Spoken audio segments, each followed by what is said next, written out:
Hoje vamos falar um pouquinho sobre ômega 3.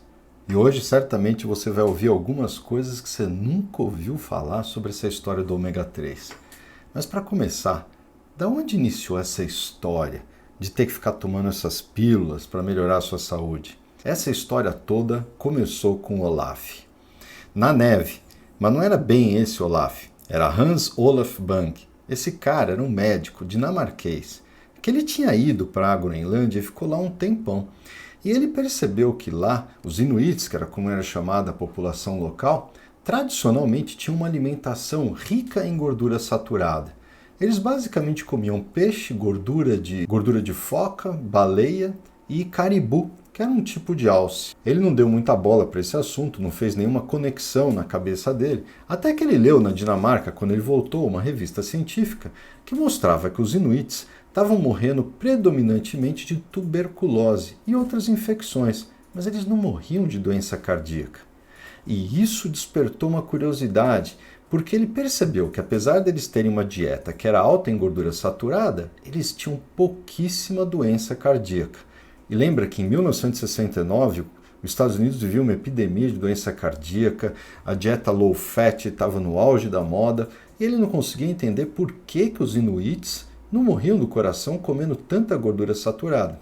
Então ele resolveu fazer um estudo científico. Eles escolheram uma cidadezinha que chamava Uummannaq, porque os Inuits de lá ainda eram predominantemente caçadores e pescadores. Ou seja, eles ainda não tinham sido muito contaminados pela cultura e dieta ocidental. E o que ele percebeu? Primeiro ele percebeu que os níveis de ômega 3 eram muito mais elevados nessa população do que os de ômega 6, quando ele comparou com a população da Dinamarca, que já tinha uma dieta muito piorada, mas ainda assim bem melhor que a dieta americana padrão. E eles acharam que isso poderia ser alguma coisa genética, mas eles perceberam que não, porque quando esses mesmos Inuit iam morar na Dinamarca, e eles analisaram esses indivíduos, comendo a comida da Dinamarca, eles passavam a ter o mesmo grau de ômega 6 e ômega 3 que os dinamarqueses, provando que isso vinha não de sua genética, e sim de sua dieta.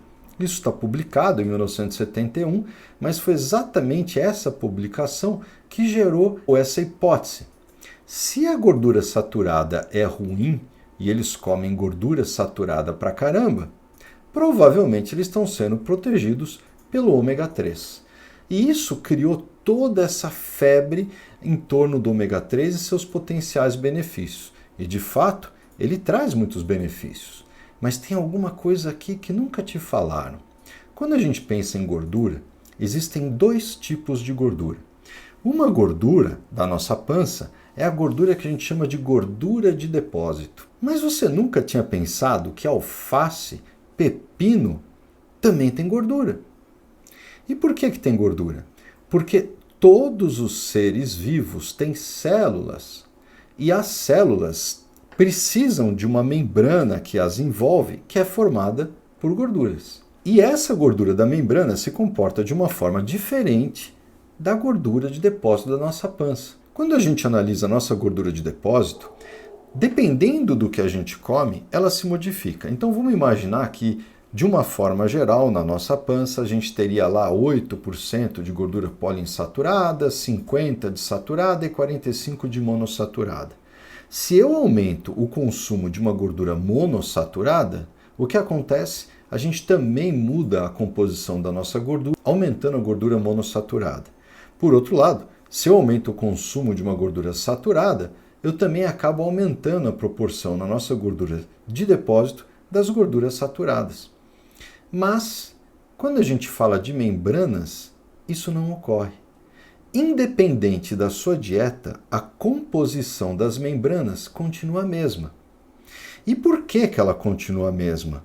Ela continua a mesma porque o ácido esteárico, que é uma gordura saturada, solidifica abaixo de 70 graus, enquanto o DHA, que é uma gordura poliinsaturada, solidifica abaixo de menos 44 graus. E aí, antes que você fique pensando que porcaria é essa que você está falando, entenda o seguinte: Se você é um extremófilo, uma bactéria que mora no meio de um geyser fervente de um parque florestal, você precisa que em uma temperatura acima de 70 graus, a sua membrana celular não se dissolva. Por outro lado, se você é um tubarão do Ártico que mora no meio do gelo, para ter uma flexibilidade, você precisa que suas membranas celulares também não congelem, não se solidifiquem. Não é à toa que a membrana celular de um extremófilo é muito mais rica em gordura saturada do que de um peixe de águas frias, que é muito mais rica em gordura poliinsaturada. E todas as membranas celulares que estão presentes em todos os órgãos, apesar delas não modificarem sua composição de acordo com a sua dieta em relação à gordura saturada e monossaturada, elas se modificam sim em relação à composição das gorduras poliinsaturadas. Em outras palavras, para ter uma membrana fluida, ela vai precisar ter uma quantidade estável de poliinsaturada, mas o tipo de poliinsaturada vai depender do que você come. Pode ser que tenha um predomínio de gordura ômega 6 ou de gordura ômega 3. E esse balanço na nossa espécie sempre existiu. E quando a gente analisa as populações caçadores-coletores de diversas partes do mundo, a gente vê que nas nossas membranas celulares e nas nossas dietas, esse balanço entre ômega 3 e ômega 6 estava por volta de 1 para 1, 1 para 2, 1 para 3, no máximo 1 para 4. Mas antes da gente falar o que está acontecendo atualmente, vamos voltar a falar dos esquimós daquele tempo. É interessante perceber que o nosso corpo, independente do que ele come, ele consegue fabricar gordura saturada. Nós temos todo o maquinário para fazer isso. Então, se você comer um monte de mel, um monte de pão, que é basicamente carboidrato, a gente consegue pegar esse amido, essa glicose e transformar em gordura saturada. E nós também temos o maquinário para transformar a gordura saturada em gordura monoinsaturada. Mas tem um detalhe, a gente não consegue fabricar nem ômega 3 e nem ômega 6. E uma vez que a gente não consegue fabricar esses tipos de gorduras que são essenciais para o nosso funcionamento, a gente precisa obter eles da dieta. A única coisa é que a gente precisa obter eles da dieta em uma quantidade muito pequena. Não precisa de grande quantidade. Para ter ideia, as dietas das sociedades caçadores-coletores, sociedades que foram estudadas e que eram muito saudáveis, era de apenas 0,5% de todas as calorias que eles comiam. E se a gente for ver no reino animal, o ômega 6 ele só pode ser produzido basicamente por plantas e por alguns tipos de vermes. E se a gente descer ainda um pouco mais e for falar de ômega 3, só as plantas produzem ômega 3 na natureza. Ninguém mais tem o maquinário necessário para produzir ômega 3. E tem uma outra coisa interessante também que eu nunca tinha me ligado. As plantas produzem ômega 6 e colocam basicamente em suas sementes, em seus grãos, nos cereais. Mas elas produzem também ômega 3 e colocam basicamente em suas folhas. Quando você analisa a quantidade de ômega 3 e ômega 6 em sementes, você vê que existe um predomínio enorme nos ômega 6. A amêndoa praticamente não tem ômega 3, assim como castanha do Pará, assim como nozes, pistache. E se você for para os grãos, trigo, feijão, milho, arroz, mesma coisa. Agora vamos para as folhas. E aí você vai ver que repolho, brócolis, alface, acelga são riquíssimas em ômega 3 em suas membranas. É claro que elas não são coisas gordas, mas as suas membranas são ricas em ômega 3. Outra coisa interessante para você pensar é que quando você está na terra, você tem bichos que comem folhas e sementes. E dependendo da dieta desse animal, ele pode acabar incorporando mais ômega 3 de folhas ou ômega 6 de sementes. Mas no mar, você não tem semente.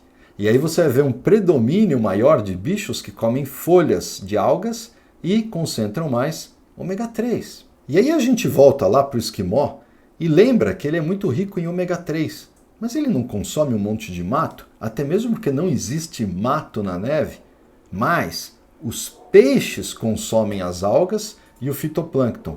Acabam adquirindo esse ômega 3, que é importante para eles terem a flexibilidade de nadar em águas congeladas, e são comidos por focas, por exemplo, que concentram ômega 3 e que são comidos, por sua vez, pelo esquimó, concentrando seu ômega 3. O problema é que no último século houve um aumento drástico do consumo de ômega 6 e uma redução importante também do consumo de ômega 3, trazendo um desbalanço no equilíbrio que eu citei anteriormente de ômega 3 e ômega 6. E isso tem impactado na nossa saúde e contribuído com uma série de doenças crônicas. Para se ter uma ideia, o balanço calculado do consumo de alimentos nos Estados Unidos caiu de um balanço ômega de 40% em 1910, ou seja, 40% do que eles comiam em 1910 era ômega 3 e 60 ômega 6, e passou em 1960 para 18%. E isso também se refletiu nos Inuit, que em 30 anos diminuíram o consumo de ômega 3 em 80% e aumentaram o consumo de ômega 6 em 64%. E isso fez com que o balanço deles caísse de 72 em 1976 para 45 em 2000 e para 24% em 2006. E isso continua piorando. E todas essas mudanças se deram basicamente por causa de 5 fatores. O primeiro foi uma mudança de predomínio de gordura animal para gordura vegetal. O segundo, a troca da ração de frango, porco e peixe, boi até, para grãos. A substituição de leite por leite de grãos. A troca de boi por frango e porco. E pior ainda, a troca de comida por ultraprocessados. No quesito troca de gordura animal por óleo vegetal, esse gráfico mostra o consumo de gordura animal, tipo sebo, manteiga, banha, de 1900 até 2009. E você vê que houve uma queda expressiva do consumo. E o que chama a atenção é que, por outro lado, o consumo de óleos de origem vegetal explodiu completamente. E quando a gente vai analisar o balanço ômega desses óleos, vocês veem que, por exemplo, o sebo, a banha, a manteiga, todos eles têm um componente maior de ômega 6, mas também tem bastante ômega 3. Por outro lado, quando a gente olha os atuais óleos que são mais utilizados, como milho, soja ou girassol, praticamente nenhum deles, óleo de amendoim, não tem nada de ômega 3. A soja ainda tem um pouquinho e o canola também, mas mesmo assim um balanço muito menor. Se você for ver o impacto disso, basta você comparar o balanço ômega de uma sardinha, que é de 80% ômega 3, quando ela é colocada em óleo, que é óleo de vegetal, fazendo com que seu balanço caia para 31%. E se você achou isso ruim, devia ficar ainda mais chocado com batata frita, que em geral é feita com óleo de milho, óleo de soja, trazendo um balanço ômega de praticamente 100% ômega 6. Em relação às rações de frango, porco, peixe e boi, antigamente boi ficava só no pasto, o peixe você pescava, ele estava tendo a sua dieta natural, e o frango e o porco acabavam sendo alimentados com os restos dos alimentos que nossos antepassados comiam. Se você pega uma espécie de peixe de fazenda e coloca para ele ração, o balanço dele pode cair de 63, 83% de ômega 3 para 13 a 67%. E isso acontece mesmo no queridinho do salmão, onde o balanço de um salmão atlântico selvagem cai de 89%, um predomínio de ômega 3, para 45%. O mesmo ocorre com laticínio. Se você tem aqui uma cabra que é alimentada com milho, o balanço dela cai para 9%, comparado com 31% quando ela é alimentada por pasto. Aqui a gente pode comparar inclusive em bois. E nós vemos que quando você tem uma carne de um boi que foi alimentado exclusivamente por grãos, ele tem um balanço ômega com um predomínio de ômega 6 muito maior do que quando é alimentado por vegetal. E isso tem um impacto muito maior no porco, que praticamente fica só com ômega 6. E isso aqui em animais que foram alimentados sua vida inteira por rações. Dos animais hoje em dia, se você for pensar, o animal que mais tempo fica comendo sua alimentação natural é o boi. E isso acaba impactando muito menos no seu balanço ômega quando ele fica pouco tempo em ração. Aliás, ele tem uma vantagem. Ele tem uma enzima que consegue colocar hidrogênios nas gorduras poliinsaturadas e com isso diminuir o predomínio delas no seu corpo, nas suas gorduras e aumentar os de gordura saturada e monoinsaturada. Então o impacto sempre é menor no boi, seja na sua gordura de membranas celulares, seja na sua gordura de depósito, que curiosamente, diferente do porco e diferente da galinha, ele consegue acumular pouca gordura poliinsaturada em sua gordura de depósito. Então, para você que come aí um bife ante, um contrafilé, pode ficar mais tranquilo. Para piorar, a gente ainda começou a substituir leite por leite de grãos.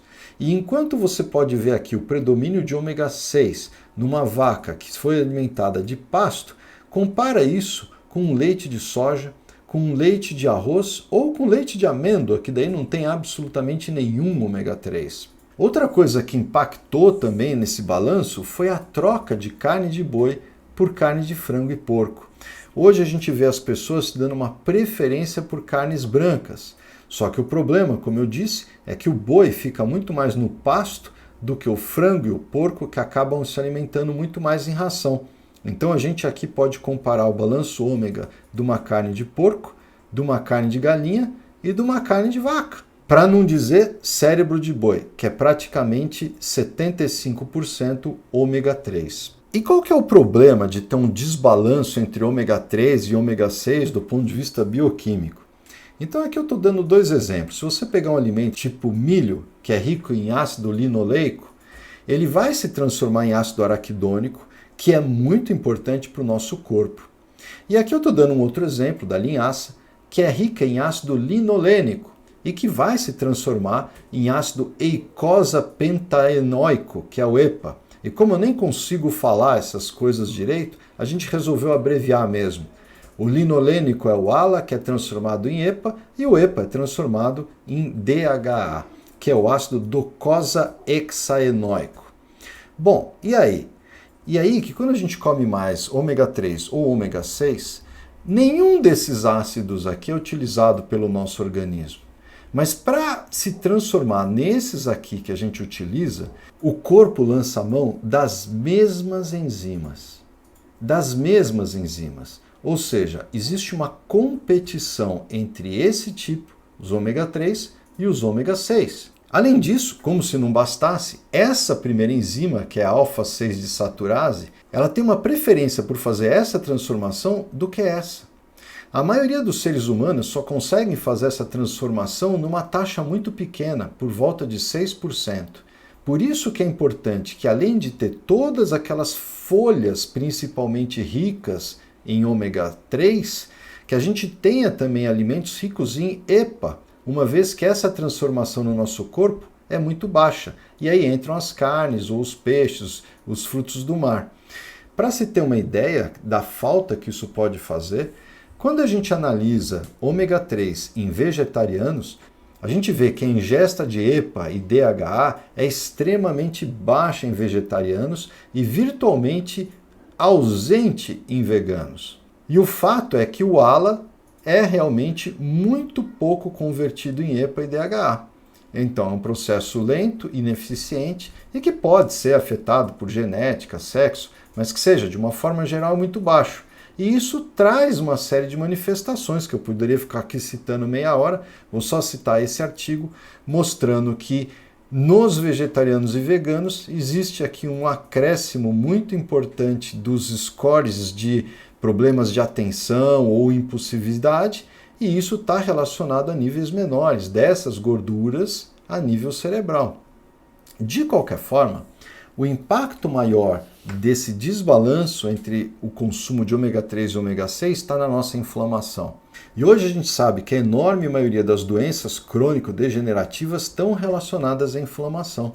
E se vocês prestarem atenção, quando a gente predomina com um balanço rico em ômega 3, as enzimas vão transformar mais o EPA em DHA. E nesse processo a gente vai produzir isso aqui, ó, resolvinas, proctinas, maresinas, que diminuem a inflamação. Por outro lado, quando na nossa dieta predomina o ômega 6, a nossa tendência vai usar essas enzimas para esse lado. E fazendo mais ácido araquidônico, a gente vai produzir mais leucotrienos e prostaglandinas, que tem como efeito aumentar a inflamação. Mas a inflamação não é uma coisa necessária? Ela é. E aí eu vou dar o exemplo aqui de uma doença crônico-degenerativa que está associada à inflamação e que hoje é a principal causa de morte na nossa população, que é a doença coronariana, aterosclerose, infarto. A inflamação é uma arma que nosso corpo tem para destruir qualquer coisa. Então, quando você tem uma bactéria, por exemplo, a gente joga a inflamação como se fosse uma bomba que cai nesse tanque e explode o tanque, mata a bactéria, beleza. Mas repara que sempre tem um dano ao redor daquela bactéria que foi morta pela inflamação. E se por algum motivo a gente aumenta a inflamação demais, é como se a gente tentasse matar um tanque com uma bomba atômica. E aí a gente vai trazer uma série de danos colaterais num grau muito mais intenso que acaba, por exemplo, lesando as nossas artérias. Quando a gente vai analisar a questão da composição das membranas celulares das nossas células, a gente volta a lembrar mais uma vez que se a pessoa tiver um consumo de baixo ômega 3 e alto ômega 6, isso vai resultar em membranas que têm uma porcentagem maior de ômega 6. E como o ômega 6 é a fonte de todos os produtos biológicos que vão gerar inflamação, eles acabam facilitando e aumentando os níveis de inflamação. Aqui, para você poder ter uma ideia, uma dieta que tem um balanço ômega com predomínio de ômega 3, nas membranas celulares você vai ter muito mais ômega 3 e a inflamação vai ser num grau pequeno. À medida que você diminui esse balanço, a inflamação aumenta, porque vai tendo mais ômega 6. E no exemplo da aterosclerose, muita gente fala das foam cells, que são os macrófagos que acabam comendo LDL e ficam engurgitadas, cheias de LDL e formam aquela placa nas suas artérias, entupindo e causando infarto. Pois bem, essa célulazinha que a gente conhece como foam cell e que é todo um macrófago que comeu um monte aqui de LDLs, tem um detalhe que pouca gente fala. Os cientistas há muito tempo perceberam que o LDL que esses macrófagos comem não é o LDL normal. Tem alguma coisa especial nesse LDL que é comido pelos macrófagos da aterosclerose. Esses LDLs não são normais. E quem disse isso não fui eu não. Foi Goldstein. E para quem não se lembra, Brown e Goldstein foram os vencedores do Prêmio Nobel de Fisiologia de 1985 por terem estudado e descrito várias coisas a respeito do metabolismo do colesterol. E embora eles não soubessem naquela época, hoje a gente sabe por que isso acontece. E aí tem a nova hipótese, que é do LDL oxidado, levando à aterosclerose. Se é que essa hipótese está certa, o que ocorre? O LDL nada mais é do que um submarino para levar colesterol, que tem uma membrana celular.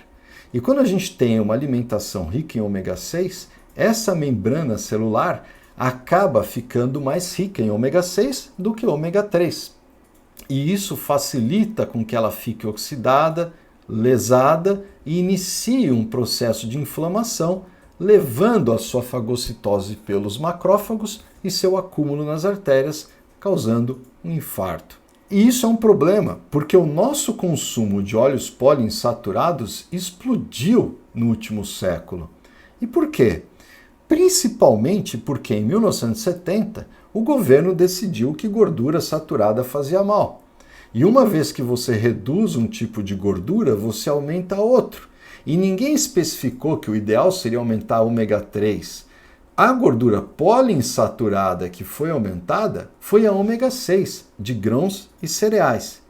Vale a pena lembrar que a pirâmide alimentar enfatiza que a base da sua dieta seja grãos e cereais, ricos em ômega 6, em 5 a 9 porções por dia. E como se não bastasse, para que você tenha várias refeições ao dia, você acaba consumindo comida ultraprocessada. E comida ultraprocessada não provém, na maioria das vezes, de animais e nem de folhas ricas em ômega 3. Provém de grãos e cereais ricos em ômega 6. Isso fez com que o nosso consumo de ácido linoleico passasse de 2 gramas por dia em 1965 para 5, mais do que dobrou em 1900, 18 em 1999, em 2008 já estava em 30 gramas por dia, trazendo um desbalanço grotesco para a nossa biologia no consumo de ômega 3 e ômega 6. Então vamos falar um pouquinho desse americano de 2008, que já piorou bastante, e que consumia 29 gramas de ômega 6, principalmente na forma de frituras, batata frita, industrializado, e um pouquinho de ômega 3, aqui é 3, na forma de peixe, por exemplo. Aquele americano de 2008 tinha um balanço ômega de 7,3, que é uma porcaria. E por que tanta controvérsia nos suplementos? Porque se você pega esse americano que tem exatamente essa dieta e suplementa ele com 1,3 grama de ômega 3, o balanço dele sobe para 11%, que continua uma porcaria. Se a gente comparar com antigamente, onde ele consumia um pouquinho mais de ômega 3 na forma de peixe, ovos ou mariscos e associava isso a uma dieta pobre em ômega 6, como carne, folhas, vegetais, frutos. Isso fazia com que o balanço dele fosse de 42%, o que aí sim é um balanço legal. E isso explica por que as grandes meta-análises como essa da Cochrane não veem grande benefício na reposição de ômega 3. Você vê que a maior e mais extensa revisão sistemática do ômega 3 na doença cardiovascular mostra pouco ou muito pouca certeza que talvez sugere que aumentando um pouco o ômega 3 reduz a doença coronária e também reduz o triglicérides. Mas você vê que eles ficam muito em cima do muro. E por que isso? É matemática. Se você for analisar, eles não estão vendo esse cara aqui que consome 4 gramas de ômega 6 e 3 gramas de ômega 3, que tem um balanço ômega de 42%. O que eles estão analisando são populações que consomem, parecido com aquele americano, que tem 29 gramas de ômega 6 e só 2 gramas de ômega 3. De uma forma geral, a maioria dos estudos que usou óleo de peixe como um suplemento para analisar a resposta em saúde aumenta muito pouco o balanço ômega, porque são populações que estão consumindo uma enormidade de ômega 6. Se eu quisesse ter uma ideia realmente do impacto do ômega 3 na saúde dessa população, consumindo 29 gramas de ômega 6, eu não teria que oferecer uma cápsula de 1,3 grama de EPA e DHA, que já é bastante. Eu teria que oferecer, para chegar num balanço de 42%, 10 cápsulas de ômega 3. E ninguém nunca fez isso em nenhum trabalho científico. E quando a gente aumenta demais o ômega 3, como tudo, pode trazer problemas como fibrilação atrial e problemas na coagulação sanguínea. Então, o ideal não é focar muito na suplementação de ômega 3, e sim em alimentos que sejam mais ricos em ômega 3, como miolo, peixes, ovos, mariscos, e também na diminuição de alimentos que são ricos em ômega 6, trocando por alimentos que são pobres em ômega 6 e que também contêm ômega 3. Essa é a melhor fórmula para você ter um bom balanço, sem uma toxicidade de suplementos e saúde. Como fazer isso? Fica mais para frente.